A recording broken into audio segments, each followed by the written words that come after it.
dumb idiot. Looks like you got yourself a saucy hand. Yeah, I do.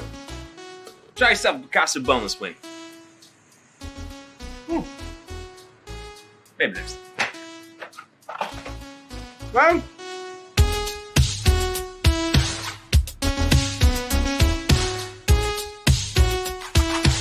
Outlet Liquor is your place to buy a case. Stock up and save when you shop the lowest prices available every day at Outlet Liquor. You never have to wait for a sale. The more you buy, the more you save. Only at Outlet Liquor. What's your outlet?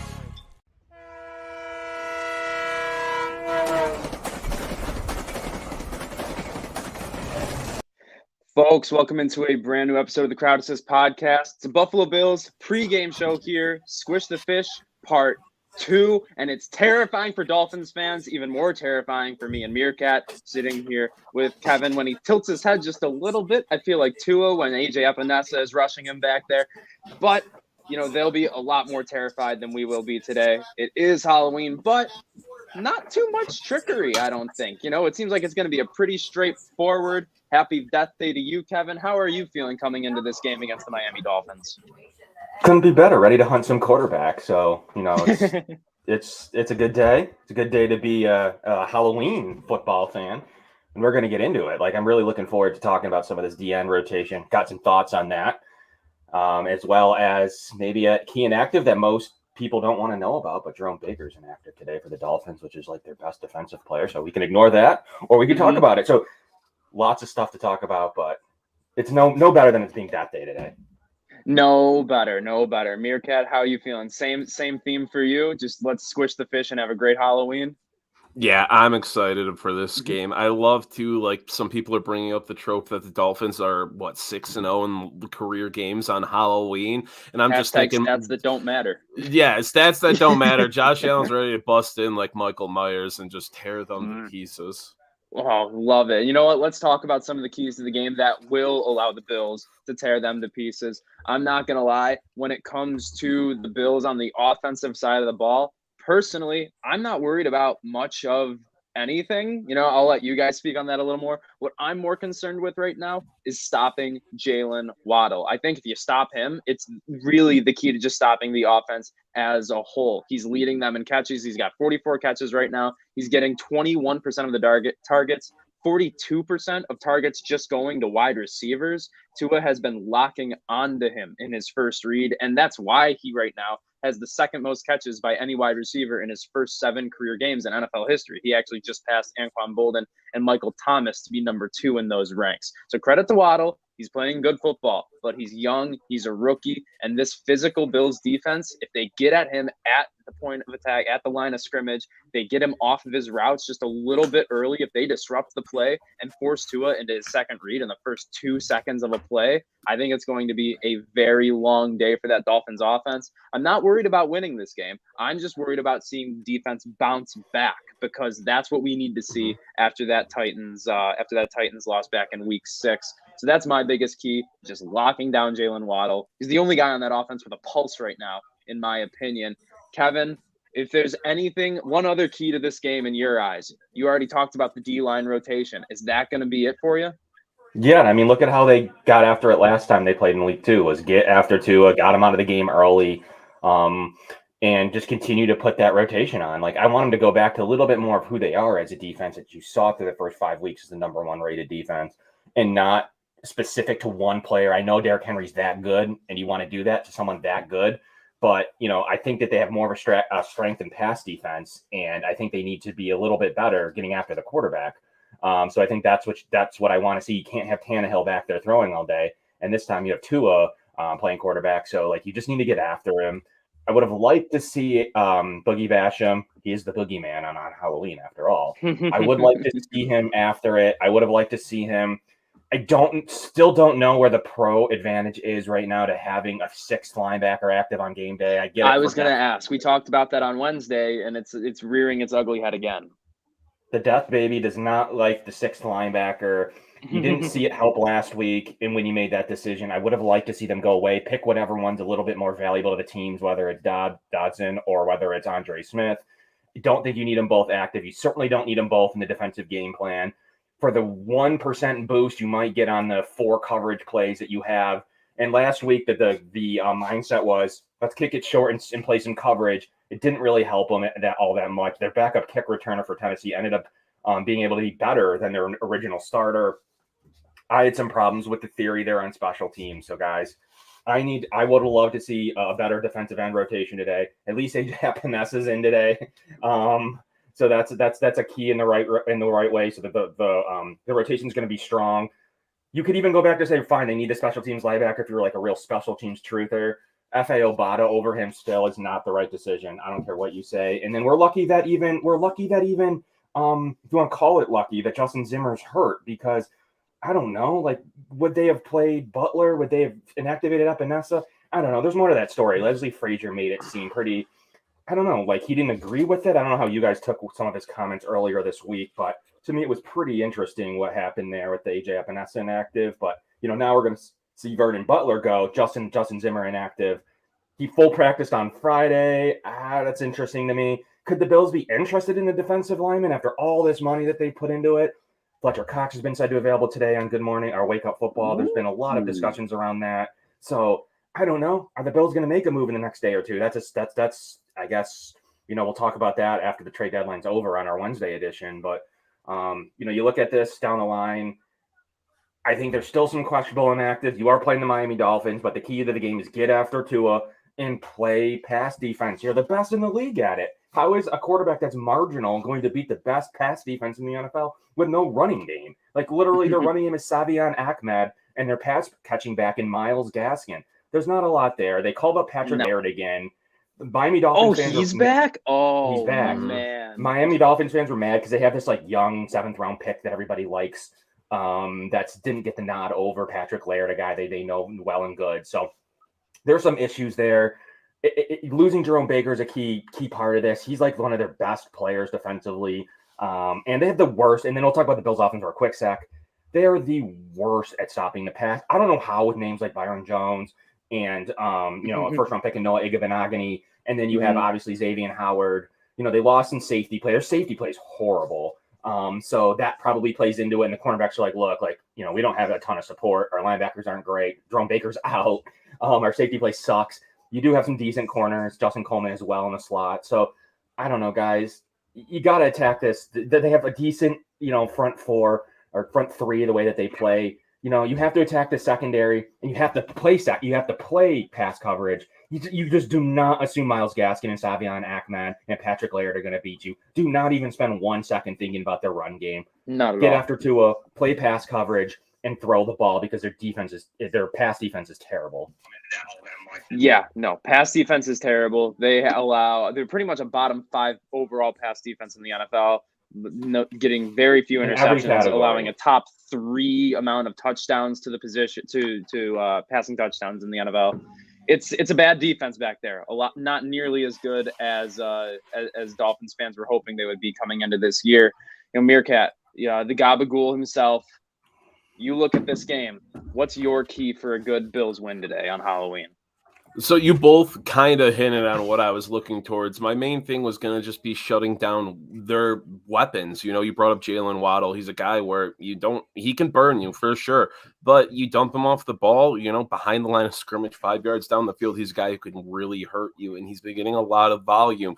But another guy that really haven't heard him brought up much this year, even though he's having a fantastic season, is Mike Gesicki. Mike Gesicki is a weapon in the Dolphins offense. He physically matches guys. He's like Travis Kelce light. He's not saying he's in the same stratosphere, but he is a weapon at tight end. He's physically imposing, and he's athletic. He's a guy you're going to want to shut down. You're going to want to see. Maybe that's why they kept the extra linebacker. They're going to be running some weird coverages with that. Because just shut down their best weapons this game. And then my other thing was, get after Tua. Kevin brought it up with defensive line rotation. You have to make Tua uncomfortable. As much as I hate to say it, Tua has had 2 good weeks in a row right now. He is playing decent football. Outside of a couple bad interceptions, which they were bad, he is playing good football since returning from injury. And I'm not saying that scares me into, the Bills may be losing, but as better, it scares me they might not cover. But still, you're going to want to get after Tua. And, as bad as that Dolphins offensive line is, they've only allowed 17 sacks this season, which is, kind of middle of the pack right now for the league as a whole. They're keeping Tua upright. They're getting the ball out quick. I know part of that was because of Brissett, the way he plays quarterback. He's good at dipping, diving, dodging, all that. The tools of dodgeball. But of course, other than that, I'm not really scared of much. This Dolphins backfield doesn't scare me at all. Malcolm Brown's out now. Myles Gaskin hasn't done anything. Selvin Ahmed's having an awful season. So I'm not really scared outside of Waddle and Gesicki and, having a Tua with composure and a poise and a pocket. That might scare me a bit. So make them uncomfortable today. And missing their best linebacker too. I mean, they're not a team that can overcome that. Can the Bills overcome Matt Milano? They've shown to be able to. And even even last year specifically, they couldn't. This year they were able to. Can they overcome Jerome Baker, a team like the Dolphins? And not in my opinion. I mean, you have Landon Roberts, one of the worst rated linebackers in the league.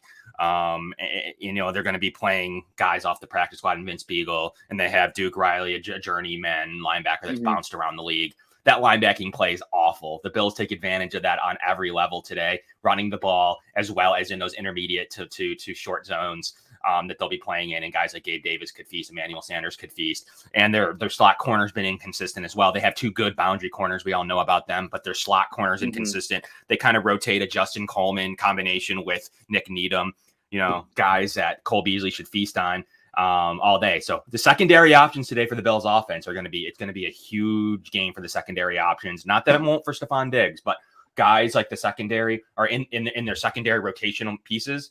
You could see a lot of good names today. Could it be a Tommy Sweeney game? I don't know. Could it be a Kahali Waring day? Yeah. Who knows? There's one guy I did want to bring up is Gabriel Davis because of this. Without Dawson Knox, I think we do see more 4 receiver sets today because, Knox last year, we ran a lot of 4 receiver sets, maybe because Knox wasn't as much a part of the game plan. There wasn't as much trust in him. Now this year he's blossomed. He's been involved more, obviously, and we haven't seen much Gabriel Davis, the guy who was second on snaps for receivers for the Bills last year as a rookie and had a great rookie season. Now I know drops and inconsistencies here and there have plagued him, but outside of week 1, he's been nearly non-existent for this offense. He's a big body out there, physically imposing guy. You can use him in the middle if you need to. I like a lot of 4 receiver sets. I like him being that kind of, guy we look to in the red zone today. I like nice little, hey, I'm still here game from Gabriel Davis against this defense. So a lot of 10 personnel, I'm guessing, from the Gabagool. Yes, sir. If we could run 10 personnel almost every play, I would sign up for that. Oh my God. Just spread it out wide. I mean, if this isn't the game where you necessarily need to do it. And, I remember back in week 2, we saw Zach Moss and Devin Singletary both reach the end zone. So this might not be the game where we do see a lot of that, but just this offense with a spread out formation, just has so much potential. And it's something I think we'll see more as we get closer and into the playoffs. You'll see 10 and 11 personnel today. I mean, you will see some 10 and 11 personnel spreading out that bad, getting their linebackers in bad positions. You'll see a lot of 10 and 11 personnel today, depending on what they want to do. I don't know if they're going to quite run 10 a lot, but they'll run 11. So that's to be known. I don't think they'll ever be sets with less than 3 wide receivers on the field today. Oh, good Lord, no. Especially with Dawson Knox inactive, absolutely not. But obviously there are other games in the NFL. We'll go around the NFL, talk about who we have winning each individual matchup. It's a weird week for picks, weird week for survivor pools. It's a lot of kind of games with they seem like they can be closer than they might be. So let's go around and do it, starting with an AFC North matchup between the Steelers and the Browns. Browns are 5-point favorites. And I mean, we saw the Steelers in week 1, and that was the best game that they'll play kind of all season. And I think everybody is fully aware of that. Every national pundit is still trying to figure out what happened with the Steelers and the Bills in week 1. It's just something that comes up on every single time the Bills are being discussed. But this is going to be a game where the Browns win. It's not going to be, it's just, the Steelers aren't that great. That defense has regressed. Ben can't throw further than 10 yards down the field. And, Chase Claypool is doing TikToks when he should be running routes. It's easy. Ooh. Went to 5.5 too. I locked in Cleveland at 3.5, so I'm feeling better. All over Cleveland today. Yeah. Cleveland, you named it. I don't have anything to say. Could it be a spooky game for the Steelers defense? It's possible. Yeah. It's possible. That 5.5 starts to scare me. But they've done it before. The Steelers defense has come up big. 3.5, I'm feeling good. I'm feeling pretty good about a Browns win. But guys, I'm not going to get shocked if Cleveland doesn't show up. I mean, I'm not. They're dealing with a lot of injuries right now. They I mean, are, we're kind of overlooking that. And the main thing, I talked about this on Free Money Football because I love Cleveland this week. It's going to be the offensive lines that decide this game. And Cleveland's is incredible, absolutely incredible. Yeah. Baker could have one leg and still, at least deliver the ball behind that line. Chubb's a little banged up, but we saw Dearness Johnson do work behind that line. He's going to get some action today too. So I don't think Cleveland has trouble kind of grinding this game out. Now, could Pittsburgh try to do the same against, Cleveland's pass defense, DVOA, isn't great, but their front seven's incredible. They're great at getting pressure, and the Steelers' offensive line sucks. And they're the second best run defense in the league. Najee is kind of that lifeblood of the Steelers, offense now. It just, all the matchups really point in Cleveland's favor in this one, even though it's going to be a sloppy AFC North shit show. So am I hearing an under? I did a personal tease, 6-point teaser where it's like Cleveland plus 2.5 under 48.5. It's a low under right now at like 42.5. 42. Yeah, 42. Very low. Yeah. No, I think over on 42. 42 scared me. 48. Exactly I'm okay. Yeah. I'm going over on 42. Wow. It's at the line itself, I wouldn't touch it.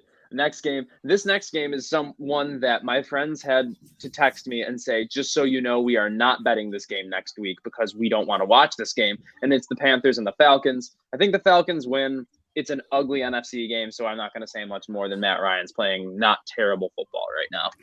And which change.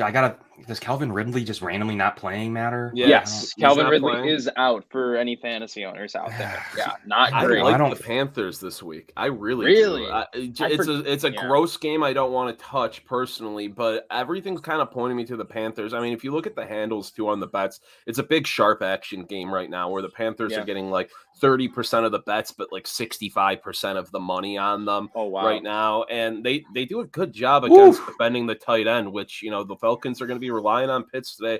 They've only allowed 3 touchdowns to tight ends this year, under, I think, 50 yards a game on average. So it's going to be a sloppy one. Sam Darnold, I mean, Panthers have won some good games this year. I can't say the same about the Falcons. And the Panthers, I think we got a lot of recency bias off last week's shitty loss. I'm going Carolina in this game. I locked him in 2.5 with 2.5 points. I got him with the under.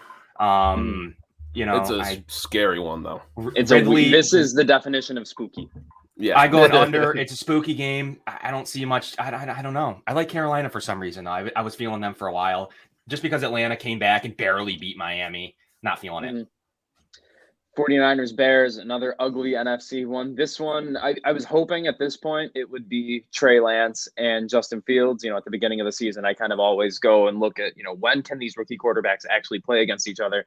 It's not going to happen. It's going to be Jimmy G. He stinks. I'm going to take the Bears because Jimmy G really, really stinks. That Bears team sucks. I like that. No Khalil Mack. The team's terrible. The 49ers team is the like run low-key game's not good. Very good itself, though. That's the thing. 49ers were the most overrated team heading into the NFL this year. I was all over all of their team total unders to miss the playoffs, and there's guys picking them for the Super Bowl. I just didn't get it. They're not that great of a roster, honestly, and they have such a quarterback controversy. Like, they want Trey Lance to start so badly, but he is not ready to start. I love Trey Lance's developmental guy. I think he'll be great. Shanahan is on the hot seat. Yeah, I'm picking against him in a lot of games. I just don't like this Bears team at all. Like, I don't think they're good at all. I'm locking in San Francisco. I've got them on the money line. I had them at 4.5. I'm feeling pretty good. And I feel good about them this game going over, too.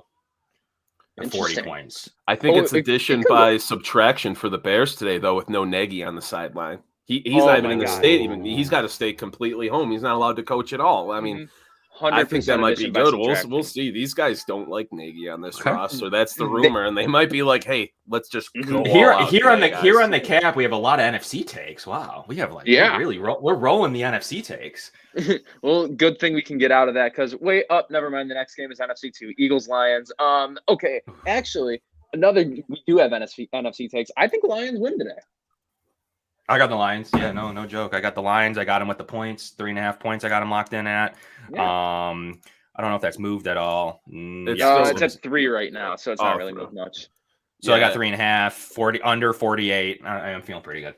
I'm afraid of that money line, but I got Lions 3.5. I mean, they're kind of due. They play so tough. And I don't hate the Eagles. I mean, Jalen Hurts is kind of playing well right now. Nick Sirianni, I think, is completely incompetent. But Detroit it's looked good last week, though. Detroit's looked good. Winless team. And no Jamal Williams today. That means it's going to be a lot of DeAndre Swift. Stream Swift, not that you don't already. I love me some DeAndre Swift. No, my God. On fantasy in the offseason, no one was higher on DeAndre Swift than MereKat. It's fun to see those things come to fruition because not a lot. I got to toss you guys a fantasy question. Hopefully you don't go 0 for 3 like you did against Tennessee last week. Speaking of Tennessee, the next one is Titans Colts. No Julio Jones. That's one of the major inactives. Michael Pittman's coming into his own right now in the NFL. I think he is a real wide receiver 1 for that team, not fantasy. He will be eventually probably in his career, but I think it's the Colts taking the Titans today. I like the Colts to win. Someone explain why Tennessee's getting 3.5 points. It's just I think it's Vegas is setting a trap. Everybody wants it's a classic rat trap by Vegas. They're just setting it. The money, no matter where the money's coming in, the line isn't moving, and it's just gonna sit there. They want everybody to think that Tennessee's coming off wins over the Bills, the Chiefs. This is an elite team. The Colts suck. They started 0-3. Blah blah blah. I mean, the Colts have been playing very good football. Carson Wentz is playing incredible football right now. Frank Reich is an incredible coach, and this team's bouncing back. With now it's got life in this AFC South. This is a must win for them. They're riding hot, and their defense matches up very well against the Titans. So you got Indy. So you got a minus 3.5. I am on Indy money line. I am on Indy minus 3. I got them. Yep. Wow. Same. I got Tennessee with the points money line. I went Tennessee. Yeah, I went Tennessee. I think it's a back to earth game. You think it's a back to earth game? I don't know. I thought that against KC and they absolutely rolled it. Yeah, and like those Vegas rat trap lines don't always play out, but they really show an indicator that this game is going to be closer than. Are you going over or under 50 points in this? I think I'm leaning the under slightly, just barely. I'm probably going to lean under, but I can see this being like 28-23. That type of thing. It's exactly what I'm thinking. Yeah. I'm leaning over, but feeling under. So. Yeah. Another possible down to earth game. Bengals Jets. No, it's the Bengals, and we'll move on. I got nothing. Love it. Rams Texans. Rams and we'll move on. yeah. Great, wonderful. Patriots Chargers. I think this is.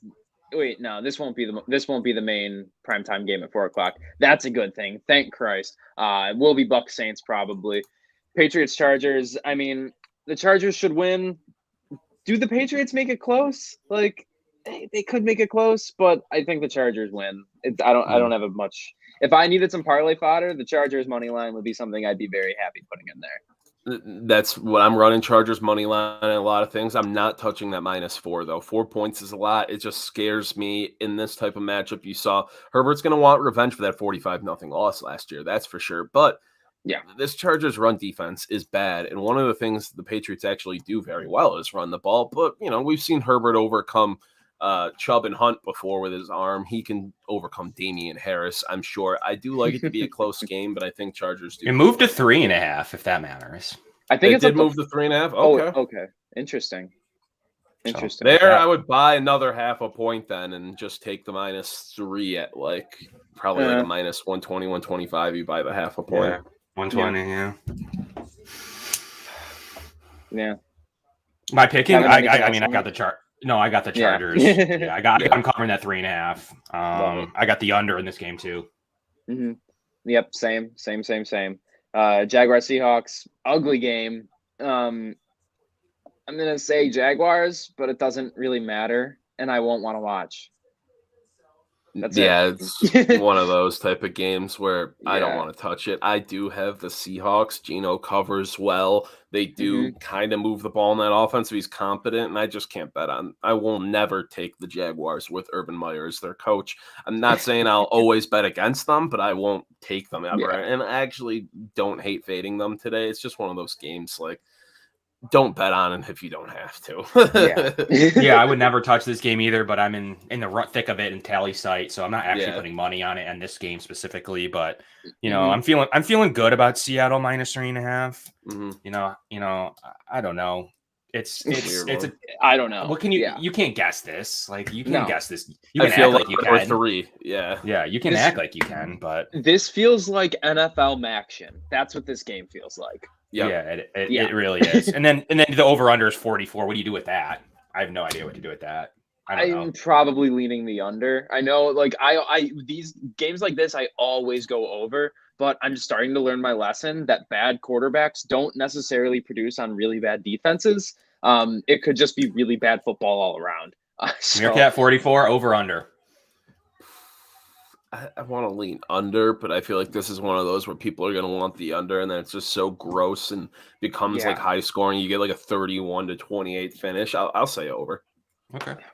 So weird. Such a weird game. Another weird one is Washington football team and the Denver Broncos interconference matchup. Again, a game that if you can help it, just find something else to watch, find something else to bet on. I mean, I think that the Broncos are the better team, but I don't know. I like Washington to cover. Probably Broncos to win, but that -4 is too much for me. I'll say that much for sure. I got 3.5. I got Washington with 3.5. I'd love 4. I got Washington money line, Washington 3.5, and I'm going an easy under on this game. Easy under.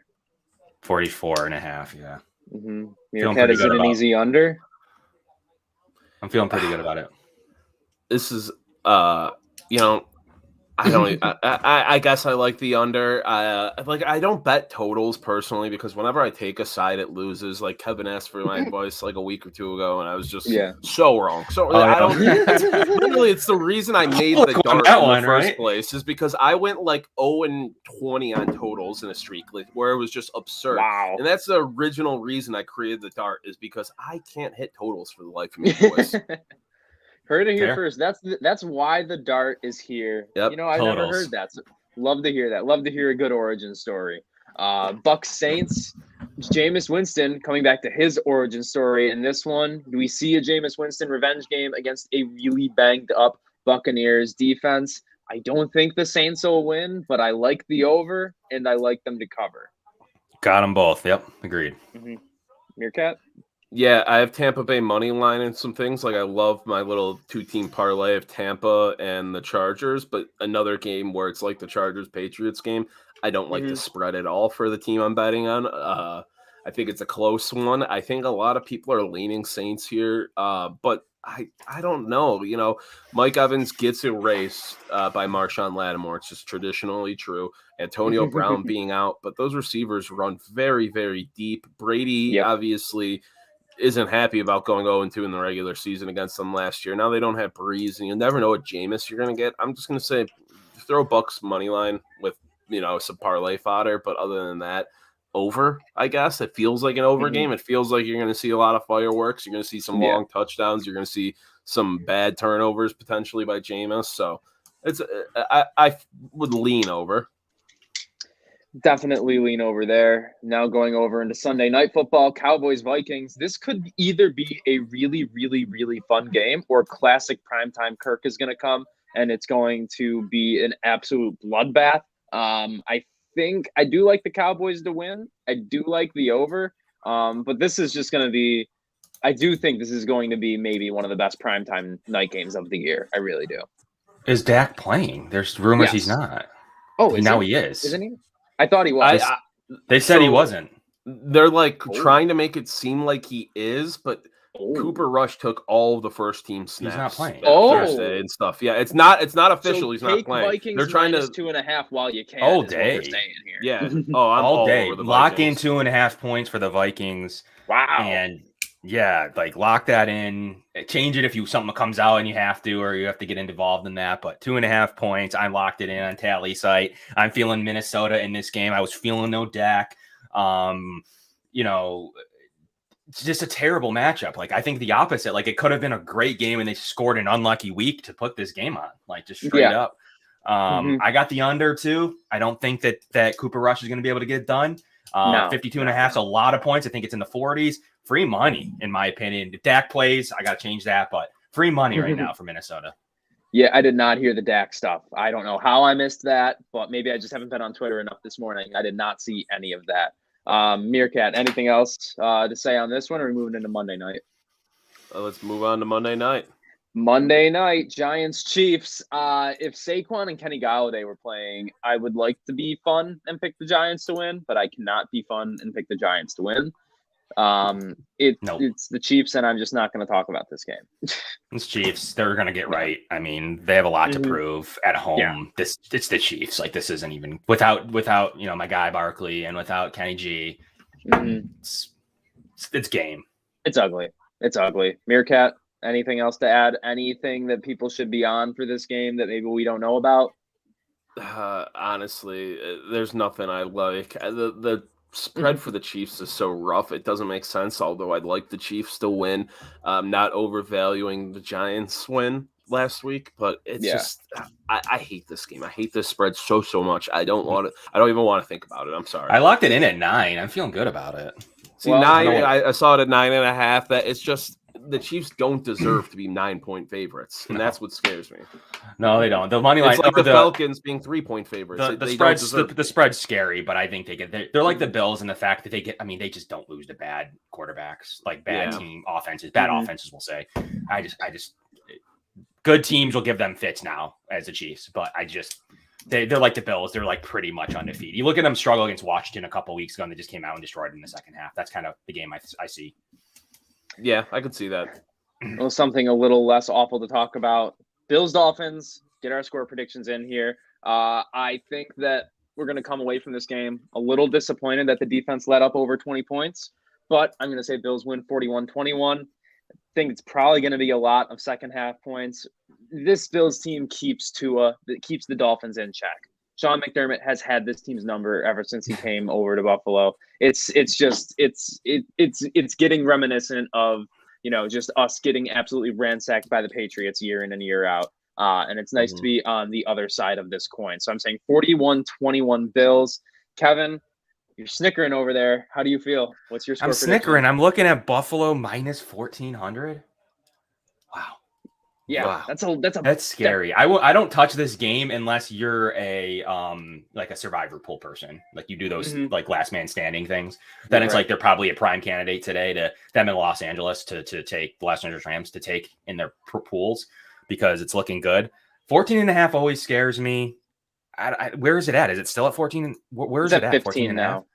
Oh my God, that's still a lot of points. It's a lot of points in a divisional game. They're okay. Like, I don't know. The record isn't like kind of talk about the lines a little bit. The record's indicative or isn't like overly indicative of how good they could be. Like they could be 500 roughly with a couple of bad beats that they had. Over 48. I'm feeling good about, guys. The Dolphins have never lost on Halloween, and it's Spooky Day. It's Happy Death Day. Is that a thing? Useless stat or not? I don't know. We'll have to see here shortly. Everything's lining up. I like the 14.5 points for Miami.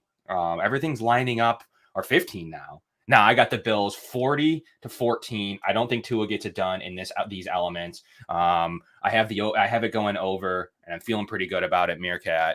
The points do scare me. I'm not gonna lie. It just takes a pump block or something goofy on teams to alter that a little bit. But backdoor covers at the end of the game. But the Bills have been good in those situations. If you go through the numbers, they're really solid right now in a lot of like bad beat situations. That's what I got, MereKat. What are you feeling?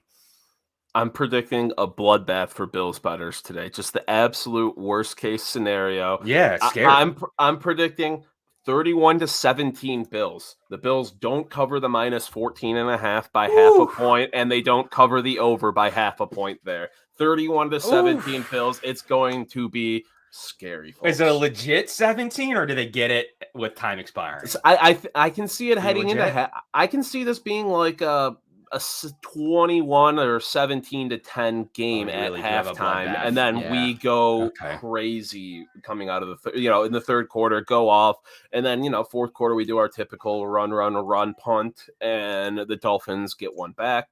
That's how I can see it playing out, but I could see this being not as high scoring for the Bills as some people think, and the Dolphins scrounging a few points, but it just missing that over, and the Bills just barely covering. That half a point could be a killer sometimes, and today, prime candidate. Yeah, I mean, that is happy death day in the MereKat scenario there for just what is it? Vegas knows what they're doing. It's sneaky. There's a lot of sneaky things going on. Like a lot of these lines, like talk about a potential rat trap. There's some interesting things with this Bills game. Weather's weird again. I don't know. Like I don't know. Like I'm feeling like that's kind of how the first game went a little bit, and then Miami just didn't show up because they had a backup quarterback in. But the first half was kind of like what you're saying. Like wasn't it only like 14-0 at halftime? Yeah. Like it wasn't crazy. Like we weren't moving the ball. Maybe 13-0, maybe something like that. We weren't moving the ball at all. Nope. Missed a field goal going into half. Like I can see that scenario, quite frankly, playing out, guys, where that's how this goes in this Bills game. But we made our picks. We did a great job with getting everything in. Talked a lot about the NFC today, probably 5 or 10 extra minutes than we needed to. Any final notes for us, MereKat? Things you're looking for, players we're looking for, keys, anything left on the table? Like I said, I want a big game out of Gabriel Davis for sure. And then nice little prop for this game for you gamblers out there. Josh Allen over 29.5 rushing yards today. Only gone under that twice against the Dolphins in his career, twice this season. The guy averages over 50 a game versus the Dolphins, 9 yards a carry. I like him to get a few nice design runs today. Odds look good, 70% probability there. I like that. I like whenever I see above like a 60 or 65%. Oh, okay. That's a good probability factor that he hits that. So I like that bet. So go out there and prop play that. I just think the Bills are in I mean, they have a lot to prove. They're coming off the bye 4-0. I think is it 4-0 under McDermott? Is it 4-0 or 5-0? 4-0. 4-0, yeah. Yeah, okay. 4-0 coming off the bye. Josh Allen's going to be dialed in. He's at home. I just don't see them traveling particularly well in these this weather conditions. Like they're just not used to it. Missing some defensive players. They put their safety on IR. Jerome Baker's out. Trill Williams and other backup safeties out. I just don't think they have the depth defensively to get it done. Even if they start showing up like in your scenario in the first half offensively, I just don't see them.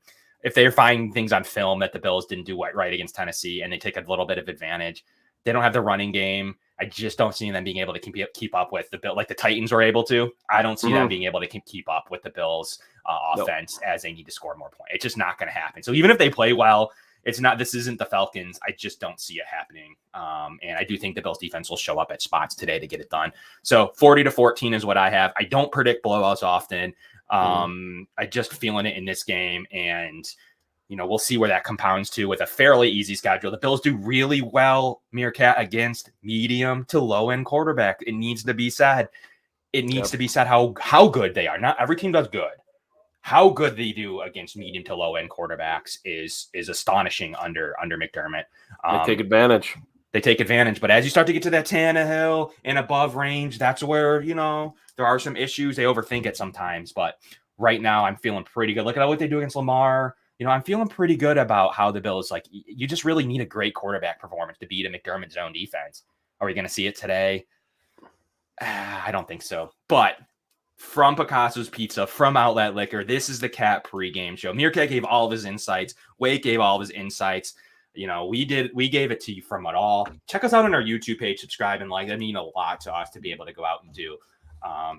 As a lot of content shifting to YouTube. So we would appreciate the support over on the tube. We know we get it on Twitter. We'd love it over on the tube. Bring it on over. Enjoy your Halloween, everybody. Get your candy, pass out that candy, dress up, do whatever you need to do. From a very crazy Halloween Sunday. Not often that it happens. Definitely never really happened much when I was in college, but enjoy it. MereKat, appreciate you being on the show. From the Cap, from Trainwreck Sports, from Outlet Liquor, and from Picasso's Pizza. Get out there and enjoy the game. And we'll speak to you this week for a potential trade deadline discussions. We'll see you soon.